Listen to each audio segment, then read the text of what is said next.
ಕಾಲ್ತುಳಿತಕ್ಕೆ ಬಲಿಯಾಗಿರುವಂತಹ 11 ಜನರ ನೆನಪಿಗಾಗಿ ಚಿನ್ನಸ್ವಾಮಿ ಸ್ಟೇಡಿಯಂನಲ್ಲಿ 11 ಸೀಟ್ಗಳನ್ನು ಮೀಸಲಿಟ್ಟಿದ್ದಾರೆ. ನ್ಯೂಸ್ ಫಸ್ಟ್ಗೆ ಆ ಮೀಸಲಿಟ್ಟಿರುವಂತಹ 11 ಸೀಟ್ಗಳ ದೃಶ್ಯ ಈಗ ಲಭ್ಯವಾಗಿದೆ. ಈಗಾಗಲೇ ಕಳೆದ ವರ್ಷ ಕಾಲ್ತುಳಿತದಲ್ಲಿ ಸಾವನ್ನಪ್ಪಿರುವಂತಹ 11 ಜನ RCB ಫ್ಯಾನ್ಸ್ಗಳೇನಿದ್ರು ಅವರಿಗೆ ಇನ್ನು ಮುಂದೆ ಇವತ್ತು ಏನು ಉದ್ಘಾಟನಾ ಪಂದ್ಯ ಶುರುವಾಗುತ್ತೆ, ಇವತ್ತಿನಿಂದ ಇನ್ನು ಮುಂದೆ ಎಲ್ಲಿಯವರೆಗೆ ಮ್ಯಾಚ್ ಇರುತ್ತೆ, ಎಲ್ಲಿಯವರೆಗೆ ಈ ಸ್ಟೇಡಿಯಮಲ್ಲಿ ಮ್ಯಾಚ್ ನಡೆಯುತ್ತೆ ಅಲ್ಲಿಯವರೆಗೂ ಸಹ ನೀವು ದೃಶ್ಯಾವಳಿಗಳನ್ನು ನೋಡ್ತಾ ಇದ್ದೀರಲ್ಲ, ಇದೇ ಆ 11 ಸೀಟ್ಗಳು. ಆ 11 ಸೀಟ್ಗಳು ರಿಸರ್ವ್ ಮಾಡಿಡಲಾಗಿದೆ, ಅವಕ್ಕೆ ಡೆಕೋರೇಷನ್ ಮಾಡಿಟ್ಟಿದ್ದಾರೆ. ನೀವು ನೋಡ್ತಾ ಇದ್ದೀರಾ ನೋಡಿ ಯಾವ ರೀತಿಯಾಗಿ ಡೆಕೋರೇಟ್ ಮಾಡಿ ಆ 11 ಸೀಟ್ಗಳನ್ನು ಇಟ್ಟಲಾಗಿದೆ ಅಂಥೇಳಿ.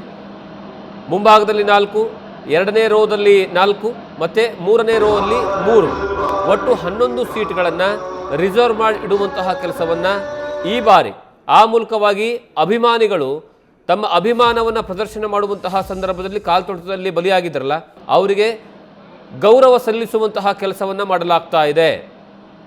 ಆ ಮೂಲಕವಾಗಿ ಅವರ ನೆನಪು ಶಾಶ್ವತವಾಗಿರುವಂತಹ ಕೆಲಸವನ್ನು ಮಾಡಲಾಗ್ತಾ ಇದೆ. ಈ ಬಗ್ಗೆ ಹೆಚ್ಚಿನ ಮಾಹಿತಿ ನಮ್ಮ ಪ್ರತಿನಿಧಿ ಗಂಗಾಧರ್ ಕೊಡ್ತಾರೆ. ಗಂಗಾಧರ್, ಇದು 11 ಜನ ಅಭಿಮಾನಿಗಳಿಗೆ ಒಂದು ರೀತಿಯ ಗೌರವದ ಸಂಕೇತ, ಅವರನ್ನು ಸ್ಮರಿಸುವಂತಹ ಕ್ಷಣ, ಅದರ ಬಗ್ಗೆ ವಿವರವನ್ನು ಕೊಡೋದಾದ್ರೆ.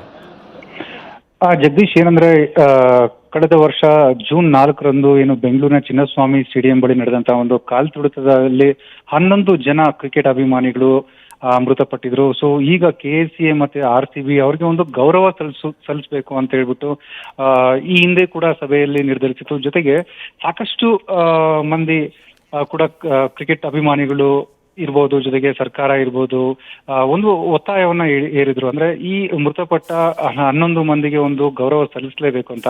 ಸೊ ಆ ನಿಟ್ಟಿನಲ್ಲಿ KCA ಹಾಗೆ RCB ಇಬ್ರು ಕೂಡ ಸೇರಿ P1 KCA ಚಿನ್ನಸ್ವಾಮಿ ಸ್ಟೇಡಿಯಂ ನಲ್ಲಿರುವಂತಹ ಒಂದು P1 ಸ್ಟ್ಯಾಂಡ್ ನಲ್ಲಿ 11 ಸೀಟ್ಗಳನ್ನ ಅವ್ರಿಗೋಸ್ಕರ ಅಲ್ಲಿ ಗೌರವ ಸಲ್ಲಿಸೋದಕ್ಕೋಸ್ಕರ ಅಲ್ಲಿ ಯಾರಿಗೂ ಕೂಡ ಅಲ್ಲಿ ಒಂದು ಇರೋದಕ್ಕೆ ಅವಕಾಶ ಕೊಟ್ಟಿಲ್ಲ. ಜೊತೆಗೆ ಏನಂದ್ರೆ ಇಲ್ಲಿ ಈಗ KCA ಕೂಡ ಈ ಒಂದು ಸೀಟ್ಸ್ ನ ಅವ್ರಿಗೋಸ್ಕರ ಅರ್ಪಣೆ ಮಾಡಬೇಕು ಅಂತ ಹೇಳ್ಬಿಟ್ಟು ಈಗ ನಿರ್ಧರಿಸಿದೆ. ಜೊತೆಗೆ ಏನಂದ್ರೆ ಹಿಂದೆ ಕೂಡ ಅಂದ್ರೆ ಕಳೆದ ಕೆಲ ದಿನಗಳ ಹಿಂದೆ KCA ಕರ್ನಾಟಕ ಕ್ರಿಕೆಟ್ ಅಕಾಡೆಮಿ ಮುಂದೆ ಇರುವಂತಹ ಒಂದು ಸ್ಮಾರಕವನ್ನ ಕೂಡ ಒಂದು ನಿರ್ಮಾಣ ಮಾಡಿತ್ತು. ಈಗ ಅವ್ರಿಗೆ ಅಭಿಮಾನಿಗಳಿಗೆ ಒಂದು ಗೌರವ ಸಲ್ಲಿಸೋದಕ್ಕೋಸ್ಕರ ಈಗ 11 ಸೀಟನ್ನ ಇಲ್ಲಿ ಖಾಲಿ ಬಿಟ್ಟು ಅವ್ರಿಗೆ ಗೌರವ ಸಲ್ಲಿಸ್ತಾ ಇದೆ. ಜಗದೀಶ್, ಥ್ಯಾಂಕ್ ಯು ಗಂಗಾಧರ್, ನಿಮ್ಮೆಲ್ಲ ಮಾಹಿತಿಗಾಗಿ.